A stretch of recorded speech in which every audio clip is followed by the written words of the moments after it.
Well, Donald Trump's sentencing in the New York trial was supposed to be a week after the debate, but all that changed very dramatically yesterday when Judge Juan Merchan punted sentencing until after the election. To Sol Wisenberg on what he makes of this move. He's a former deputy independent counsel and Fox News contributor. Sol, good to see you. Thank you for coming in on a Saturday. Judge Merchan says he has made the decision because he's, and I'm quoting him now in a letter he wrote, fair, impartial, and apolitical. Did he run this trial as though he was fair and impartial?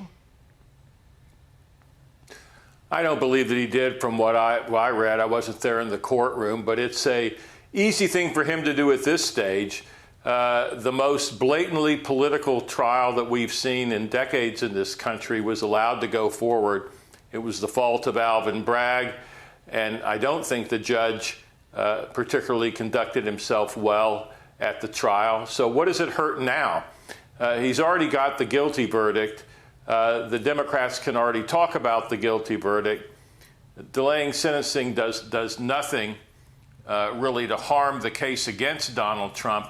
It allows the judge to look magnanimous and apolitical, which clearly he is not. He made political contributions to the Biden campaign, and we know about his daughter. So we know that he should have recused himself. Well, you know, even before the trial, there seemed to be a lot of reasons that this case could be appealed. I mean, just the fact that it was an uncharged, outdated misdemeanor that kind of magically turned into 34 felony counts by Bragg himself. But then you have the Supreme Court decision talking about immunity, presidential immunity, saying, you know, there is presidential immunity. It might have affected, they didn't say specifically about this case, but it could affect the case. That's what Judge Merchan is going to be deciding, whether the Supreme Court decision on presidential immunity will affect this case. What do you think Merchan is going to decide on that?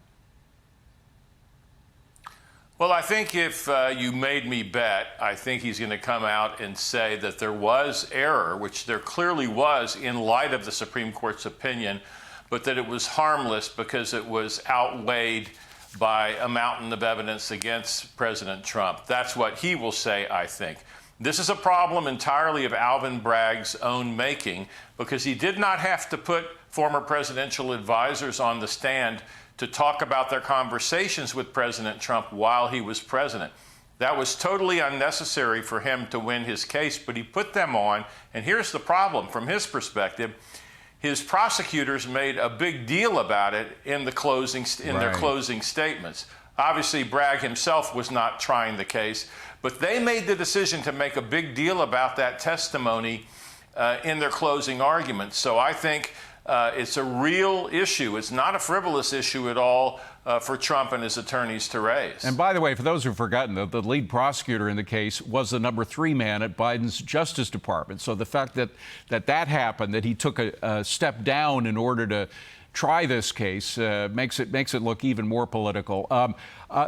With regard to immunity and the Supreme Court's decision on it, Andy McCarthy wrote a piece last night. I just want to read, it's a rather long quote, but I want to read it to you about immunity and how it might affect sentencing. Immunity is among the few issues in the criminal law as to which a defendant is entitled to an immediate appeal, particularly a former president facing potential criminalization of his official acts. That's because, unlike other trial errors, immunity relates to whether it is or was proper to have a trial in the first place. Immunity questions then should be decided before the immune defendant is subjected to further proceedings. Should he get an immediate appeal based on this immunity? On the immunity argument, absolutely. And Judge Chutkan in D.C. recognized that when she did her scheduling order the other day. She said it's going to be appealed immediately. And so there's a narrow category of issues in criminal cases that can be immediately appealed. Another example is double jeopardy. The whole point of the double jeopardy clause is that you not be subjected twice to a trial. So the damage is already done if you go through that second trial, so you're allowed to appeal immediately. And I think the same thing is true with presidential immunity. Very quickly on Hunter Biden and his decision, or his attorney's decision, or however it was decided to plead guilty after months and months of claiming innocence. What do you make of it, and do you think there will be a pardon? What I have to make of it is that the case against him was very, very strong. The indictment and now the plea vindicates the whistleblowers. And obviously, it was going to be incredibly politically damaging if he went to trial. David Weiss was already signaling that when he was signaling the kind of evidence that he would be able to get in under what they call other crimes or other acts. And so I think that he will be pardoned. Yeah. I have no inside knowledge on that, but I think he'll be pardoned, and I think he'll be pardoned on January 20th or 19th. Yeah, and at this point, it doesn't appear to be a concern for President Biden that there would be a contradiction with his past statements on that. Sol Wisenberg, great to see you, Sol. Thanks for coming in. Appreciate it.